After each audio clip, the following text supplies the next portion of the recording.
My roommate blasted music at 3 a.m. and told me, "If I'm awake, you're awake." I quietly checked into a hotel. He didn't know I'd left 3 alarms behind, and within days, he was desperate to make them stop. My name is Nora Whitman. I'm 26, and for the first few months I lived with Ryan Mercer. He was exactly the kind of roommate I wanted. Quiet, clean, and rarely home when I was. Ryan was 24 and worked nights at a casino. I worked IT support from 9 to 5, so our schedules barely overlapped. He usually came home around 2 in the morning without waking me, and I left for work while he was still asleep. Then he got fired. Ryan had been giving free drinks to his girlfriend, Madison, and her friends. Management warned him once, caught him doing it again, and let him go. I felt bad for him, so when he started sleeping all afternoon and staying awake until sunrise, I didn't complain. Losing a job was bad enough, and I figured he needed some time to get back on his feet. But within a couple of weeks, his schedule became my problem too. First, it was the TV after 1 in the morning. Then came loud video calls with Madison and her friends at 2, followed by Ryan making food at 3 while slamming drawers and cabinet doors like nobody else lived there. One night, I finally came out of my room. "Ryan, I have to be up in 4 hours. Can you keep it down?" "I'm making food." "I know, just stop slamming everything." I looked at me, already annoyed. "It's my apartment too. I never said it wasn't." "Then I can use the kitchen whenever I want." "You can.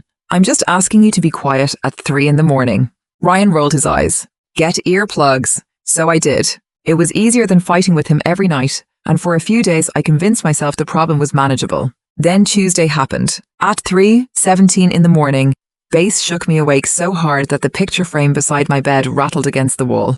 Earplugs didn't matter anymore. Ryan had the living room speakers turned up loud enough that I could feel the music through my mattress. I walked out and found him stretched across the couch, scrolling through his phone while EDM blasted through the apartment. "Ryan, seriously?" I looked up. "What?"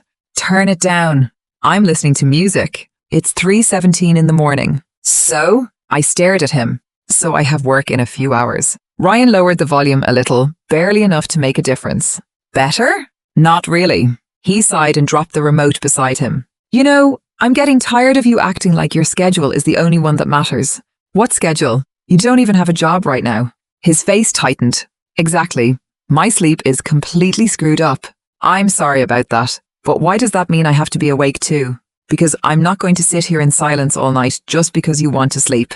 "You live with another person, Ryan. That's how apartments work." I gave a short laugh.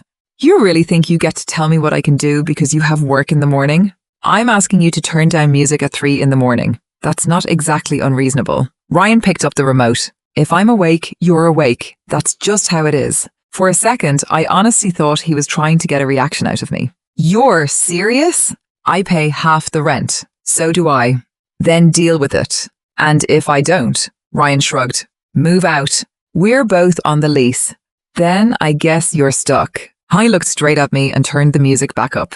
I could have stood there arguing until sunrise, but Ryan clearly wasn't interested in fixing anything. He wanted me angry, and judging by the little smile on his face, he thought he had finally shut me up. So I stopped arguing. "Okay." Ryan looked almost amused. "Okay, what?" "Nothing. Enjoy your music." I went back to my bedroom and closed the door. Ryan probably thought I had given up. I was actually packing. I went back to my room, packed my laptop, charger, work clothes, toothbrush, and enough things to last a few days.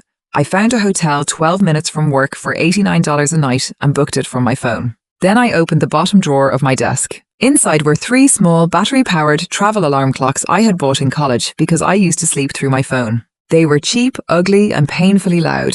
I looked at them, then at the old metal vent cover near my door. I knew it was petty, but at 4 in the morning, I was too tired to care. To keep the timing simple, I set the first alarm for 2:15 Wednesday afternoon, the second for 6:47 Thursday morning, and the third for 11:23 every morning after that.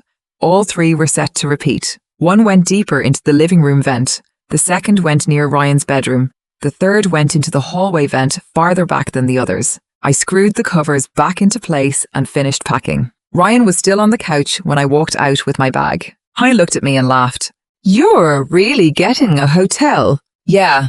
"Because I played music?" "Because I want to sleep."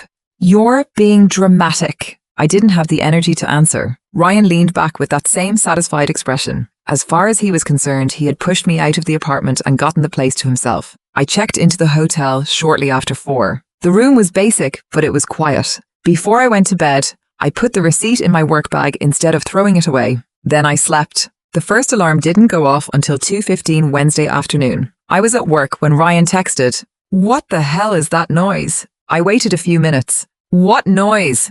"There's a beeping somewhere." "Smoke detector." "No, it sounds like an alarm." "I'm at work, I don't know." About 20 minutes later, another message came through. "Found it." I sent a picture. One of the little clocks was sitting on the living room floor beside the open vent cover. This was inside the vent. Weird. "Did you put it there?" "Why would I put an alarm in a vent?" "I don't know, it was set for 2:15. "At least you found it." Ryan didn't answer. That evening he asked whether I was coming home. I told him no. I booked the hotel for another night. Ryan had found one alarm and apparently assumed the problem was over. At 6:47 Thursday morning, the second one started screaming near his bedroom. My phone began vibrating a few minutes later. There's another one. I was brushing my teeth in the hotel bathroom. Another what? Stop playing stupid. Another alarm. I didn't answer. He called twice. Then the messages started. Where is it? I can hear it, but I can't find it. Nora, answer me. By the time I checked my phone again over breakfast, he had found it. Got the second one. You think this is funny? I wrote back, you told me if you were awake, I was awake. How's that working out? His reply arrived immediately. You're insane. I put my phone away. Ryan now believed he had found both alarms. That lasted until 11:23. The third one went off from the hallway vent. He called me 6 times. I ignored all 6. Around noon, he sent a message. There's another one. I smiled despite myself. Then, I know there's another one. A few minutes later, where the hell did you put it? I replied, I'm at work. You did this. I'm at work, Ryan. I'm ripping this apartment apart. I blocked his number. At that point, going home still sounded worse than paying for another night, so I kept extending the hotel stay 1 or 2 days at a time. Friday afternoon, I went back during lunch because I needed more clothes. The second I opened the door, I stopped. The apartment looked like somebody had searched it for drugs. Every vent cover Ryan could reach was off. Couch cushions were scattered across the floor, drawers were open, and the coffee table had been pushed against the wall. For some reason, he had even pulled the refrigerator forward. Ryan appeared in the hallway. He looked awful. His hair was greasy, he had dark circles under his eyes, and he was wearing an old hoodie over the same sweatpants I had seen earlier that week. He pointed at me. You! I closed the door. Hi. Where is it? Where's what?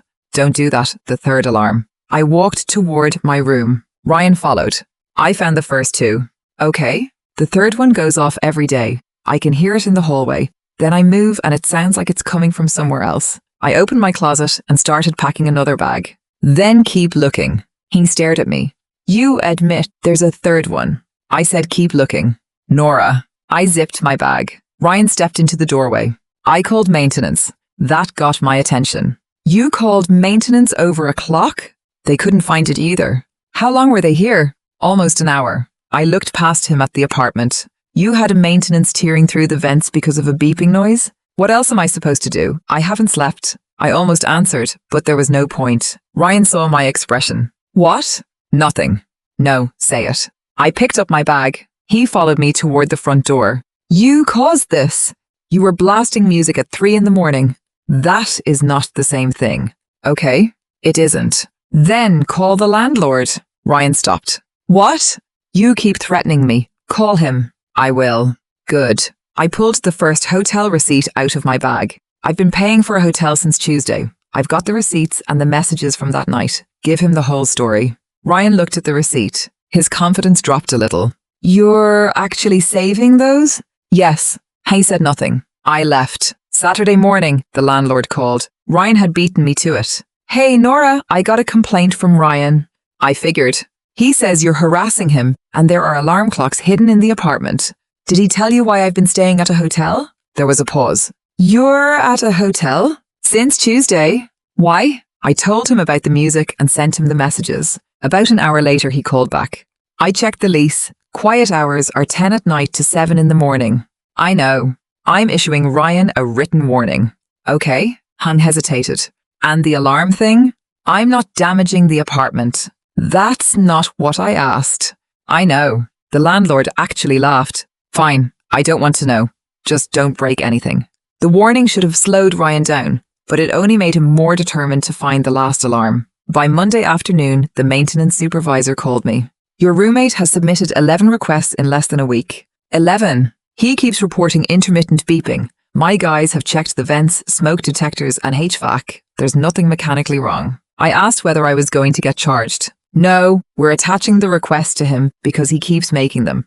But after the first 3 visits, we charge $75 for unnecessary call-outs. I did the math. Ryan was already digging himself into a hole. The supervisor added, we warned him this morning. That night, I got a message from another number. I know you did this. I knew who it was. Stop contacting me from other people's phones. Tell me where the alarm is. No, that was the closest I had come to admitting anything. Ryan responded, I haven't slept. I blocked the number. Over the next few days, Ryan called maintenance 3 more times despite the warning, bringing the total from 11 to 14 visits. By then, even the maintenance staff was done with him. Then property management emailed both of us and required us to attend mediation. Ryan responded to the group email almost immediately. Good. Maybe now someone will do something about her. The landlord replied, we'll also be discussing the documented noise violation and maintenance charges. Ryan didn't answer. The mediation was held the following Tuesday. I arrived with my hotel receipts, the lease and the messages from the night everything started. Ryan arrived 15 minutes late. He looked worse than he had on Friday. Linda, the mediator, asked him to explain the problem. Ryan pointed at me. She hid alarm clocks in the vents. Have you found them? 2. There's another one. Linda asked what evidence he had that I put them there. Ryan pulled up our messages. She said, how's that working out? Linda read the exchange. Then she looked at me. What happened before this? I handed her the messages from Tuesday night. Ryan immediately said, that's out of context. Linda read them anyway. The landlord opened the lease. Quiet hours start at 10. Ryan was playing music at 3:17 and has already received a written warning. I turned it down, Ryan said. For about 30 seconds, I replied. I was frustrated. Linda looked at him. You told her, if I'm awake, you're awake. Ryan rubbed his forehead. I was joking. The room stayed quiet for a second before Linda moved on to the maintenance records. The landlord slid the maintenance record across the table. 14 calls in 2 weeks. Ryan looked confused. I thought it was 11. You made 3 more after maintenance warned you. Then the landlord showed him the charges. 11 billable visits at $75, 825 total. Ryan stared at the page. What? You were told after the 3rd visit. That's insane. You kept calling. Ryan turned toward me. She should pay it. The landlord shook his head. The calls are in your name. Ryan's face went red. Linda didn't let the argument restart. Can either of you realistically continue living together? No, Ryan said. I agreed. The landlord gave him an option. If you move out by the end of the month, I'll release you from the lease without the normal early termination penalty. Ryan stared at him. Why me? You have the documented noise violation and you're the one saying you can't live there. What about my deposit? Your $600 portion will be applied according to the lease. Right now you already have $825 in maintenance charges before I've even inspected your room.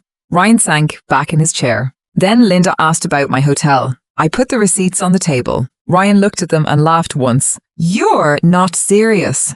I am. You chose to go to a hotel. You told me to move out if I didn't like the noise. I was angry. That doesn't make the bill disappear. Linda told us she couldn't order Ryan to pay anything there, but we could agree on a reimbursement. Ryan refused. I'm not giving her $1. I closed the folder. Then I'll file in small claims. He stared at me. You're actually going to court over this? If you won't settle it, yes. Ryan looked around the room, then finally accepted the landlord's early release offer. Hang had 2 weeks to move. I filed my small claims case that afternoon. I asked for the documented hotel expenses and the filing costs. I didn't add money for stress or lost sleep because I wanted the claim to stay simple. Ryan emailed me after he received notice. You're seriously doing this? Yes. You're the reason I couldn't sleep for 2 weeks. You had a chance to settle. You're not getting anything. I didn't respond. Ryan moved out the following Saturday. The landlord called after he returned the keys. His room had stains on the carpet, several holes in one wall, and enough cleaning work to add even more charges. Between the damage, cleaning costs, and his $825 maintenance bill, Ryan's $600 deposit didn't come close to covering what he owed. Whatever remained between him and the landlord was no longer my problem. Once the landlord confirmed Ryan was gone, I went home. The apartment was a mess. Vent covers were still leaning against walls. The couch was pushed crooked, furniture had been moved, and there were scratches around several vents where Ryan had repeatedly opened them. But it was quiet. I unpacked my bags and started putting the apartment back together. When I reached the hallway, I looked at the vent. The third alarm was still inside. Ryan had torn apart nearly every room, called maintenance 14 times, and spent 2 weeks trying to find it. I had never reached far enough into that vent. I removed the cover, reached inside, and pulled out the clock. The battery was still going. I turned it off and put it on my desk. The small claims hearing was a few weeks later. Ryan tried to make the case about the alarms almost immediately. She put them in the vents and kept me awake for 2 weeks. The judge asked what that had to do with my hotel claim. Ryan said it proved I was the real problem. I gave the judge the hotel receipts, Ryan's messages, and the landlord's written warning. Ryan admitted he had played music that night, but insisted I had overreacted by leaving. The judge didn't award me everything. He accepted the first part of my hotel stay as a reasonable expense tied to the documented noise problem, but he wasn't convinced Ryan should be responsible for every night after management became involved. I received part of the hotel money plus the allowable filing costs. It wasn't everything I had asked for, but it covered part of what Ryan's behavior had cost me, and that was enough. Ryan caught up with me near the elevator. "You think you won?" "I got part of my hotel bill back. That's what I came for." He stared at me for a second, then lowered his voice. "You put those alarms in the vents, didn't you?" I looked at him. "Yes." His expression changed immediately. "You're admitting that now?" "Yes." "You kept me awake for 2 weeks." I looked at him. "You kept waking me up night after night, and when I asked you to stop, you told me if you couldn't sleep, neither could I." Ryan opened his mouth, but I kept going. "I asked you to keep it down. I even bought the earplugs you told me to buy. You still blasted music at 3 in the morning and told me to move out if I didn't like it." His jaw tightened. "You could have just talked to me." "I did, Ryan, more than once." That shut him up. The elevator doors opened behind me and I stepped inside. Ryan stayed where he was, still looking angry, but for once there was nothing left he could threaten me with, and nothing left I needed from him. That was the last time I saw him. When I got home, the third alarm was still sitting on my desk. I took out the battery, dropped the clock into the drawer with the other two, and screwed the last vent cover back into place. Then I made dinner, watched television for a while, and went to bed. The apartment stayed completely quiet. Ryan had spent weeks acting like I was unreasonable for wanting to sleep. By the time it was over, he had torn the apartment apart, called maintenance 14 times, lost his deposit and moved out, all because he couldn't handle being kept awake himself. I turned off the light and slept until morning. This time, nobody woke me up.